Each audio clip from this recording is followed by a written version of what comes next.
Hi friends, ಇವತ್ತು ನಾನು ನಿಮಗೆ ಕಾಶಿ ಚಿಕನ್ ಗ್ರೇವಿನ ಮಾಡೋದನ್ನ ಹೇಳ್ಕೊಡ್ತೀನಿ.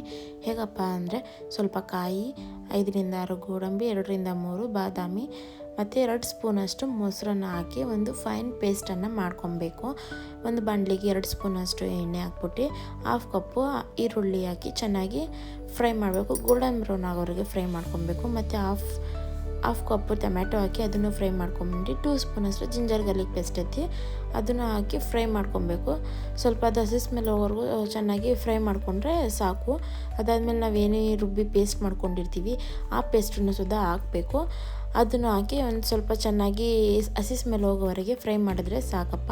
ಅದಾದಮೇಲೆ 2 ಸ್ಪೂನಷ್ಟು ಮೊಸರು ಹಾಕ್ಬಿಟ್ಟು ಸ್ವಲ್ಪ ನೀರು ಹಾಕ್ಬಿಟ್ಟು ಮಿಕ್ಸ್ ಮಾಡಬೇಕು. ಮಿಕ್ಸ್ ಆದಮೇಲೆ ಚಿಲ್ಲಿ ಪೌಡರ್, ಗರಂ ಮಸಾಲ ಮತ್ತು ಚಿಕನ್ ಪೌಡರ್ನ ಹಾಕಿ ಮಿಕ್ಸ್ ಮಾಡಬೇಕು. ಮಿಕ್ಸ್ ಆದಮೇಲೆ ಏನಂದರೆ ಸ್ವಲ್ಪ ಫ್ಲೇಮ್ ಜಾಸ್ತಿ ಇರುತ್ತೆ, ಅದಕ್ಕೆ ಅದು ಸ್ವಲ್ಪ ಸೀದೋಗುತ್ತೆ. ಅದಕ್ಕೆ ಸ್ವಲ್ಪ ನಾವು ನೀರು ಹಾಕಿ ಮಿಕ್ಸ್ ಮಾಡ್ಕೊಬೇಕು. ಮಿಕ್ಸ್ ಆದಮೇಲೆ 1 ಸ್ಪೂನಷ್ಟು ಅರಿಶಿನ ಪೌಡರ್ ಹಾಕ್ಬಿಟ್ಟು ಅದನ್ನು ಸ್ವಲ್ಪ ಕ್ಲೀನಾಗಿ ಮಿಕ್ಸ್ ಮಾಡಿ ಒಂದು ಅರ್ಧ ನಿಂಬೆಹಣ್ಣಷ್ಟು ನಿಂಬೆಹಣ್ಣು ರಸ ಹಾಕಬೇಕು.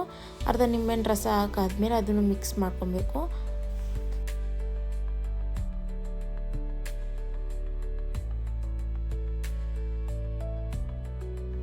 ಚೆನ್ನಾಗಿ ಫ್ರೈ ಆದಮೇಲೆ ಚಿಕನ್ನ ತೊಳೆದು ಕ್ಲೀನಾಗಿ ಚಿಕನ್ ಹಾಕಿ ಮಿಕ್ಸ್ ಮಾಡ್ಕೊಬೇಕು. ನಮಗೆ ಎಷ್ಟು ಬೇಕೋ ಅಷ್ಟು ಉಪ್ಪು ಹಾಕ್ಕೊಂಡು ಮತ್ತು 1 ಲೋಟ ನೀರು ಹಾಕ್ಕೊಂಡು ನೀಡನ್ನು ಕ್ಲೋಸ್ ಮಾಡಬೇಕು. ನೀಡಲ್ಲಿ ಕ್ಲೋಸ್ ಆದಮೇಲೆ ಒಂದು 10-15 ನಿಮಿಷ ಬೇಯಿಸಿದ್ರೆ ಸಾಕು.